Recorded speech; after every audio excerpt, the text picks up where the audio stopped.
क्या है? देखिए, हमारे समाजवादी पार्टी के कार्यकर्ताओं की बहुत छोटी समस्याएं थी, जिसको लेकर के आज जिलाधिकारी से समय भी लिया गया था, उनसे मिल करके उनकी बातों को समझ रखा जाएगा। लेकिन सबसे बड़ी समस्या आने वाले समय में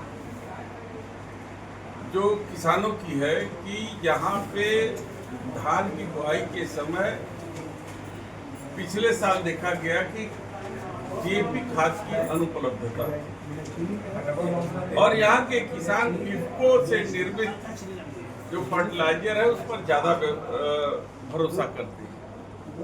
लेकिन कहीं न कहीं अधिकारीगण जो है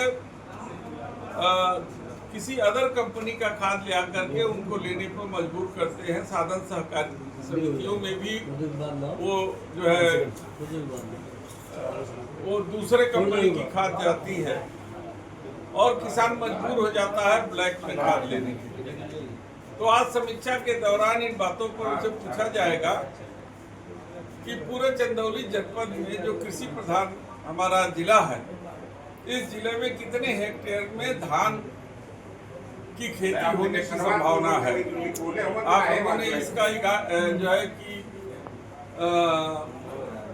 आंकड़ा तैयार कर लिया है और उस उतने हेक्टेयर की फसल को रोपने के लिए बहुत लगभग कितने मैट्रिक टन, कितने हजार मैट्रिक टन जो है डीएपी की जरूरत पड़ेगी और उसके सापेक्ष में कितना आपके पास है और अभी कितने का ऑर्डर आप दिए हैं कि नहीं दिए हैं।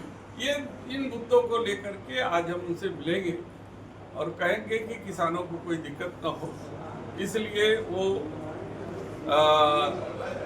डीएपी की जो आवश्यकता है उसके अनुसार ऑर्डर भी कर दें और कोशिश करें कि उनके पास डीएपी खाद जो है जिले में मौजूद है। आज मुख्यमंत्री जी अपने भाषण में आजमगढ़ में कहे हैं कि मैंने कांस्टेबलों की 60,244 कांस्टेबलों की भर्ती पारदर्शिता पूर्वक करवाई है और इसके पहले की सरकार में चाचा भतीजा इन भर्तियों के लिए झोला लेकर के निकल जाते थे वसूल। क्या कहेंगे? ऐसा है कि उनकी सरकार 7 साल से लगभग हो रही है, 8 साल हो गए। 8 साल में जांच क्यों नहीं करा दी? जांच करा के फांसी लगवा दिए होते तो समझ में आता। ये खाली जवानी जमा खर्च करके ये बात करना ये अलग बात है। उनकी सरकार है, वो जांच करा करके लोगों को ये बताए कि नहीं यहाँ गलत हुआ है। सांसद जी, प्रधानमंत्री आज सिवान में है, बिहार में चुनाव होने वाले हैं। ऐसे में उन्होंने कहा कि जंगल राज, पहले कांग्रेस और आरजेडी के शासन में जंगल राज था, बिहार की तस्वीर बदल गई है, बिहार में विकास हो रहा है और बिहार जो है अच्छी राह पर है, अच्छे ट्रैक पर है। उनसे देश पूछ रहा है कि पहलगांव के जो हत्यारे थे, जो मासूमों की हत्या किए हुए हैं, वो कहाँ हैं? पहले उसको तो खोज करके निकाले। क्या वो जंगल राज से कम है क्या? देश की अस्मिता का सवाल है, देश की महिलाओं के का सिंदूर उजड़ गया, उस पर चर्चा नहीं करेंगे और चुनावी भाषण करेंगे तो अब चुनावी भाषण सुनने के लिए देश तैयार नहीं। ऑपरेशन सिंदूर चला, उसमें तो बहुत सारी चीजें की गई, बहुत सारी जो है हम हवाई हमले किए गए पाकिस्तान। सवाल ये उठता है कि जो मारे, जो आतंकवादी थे, उसमें कै ठो मिले?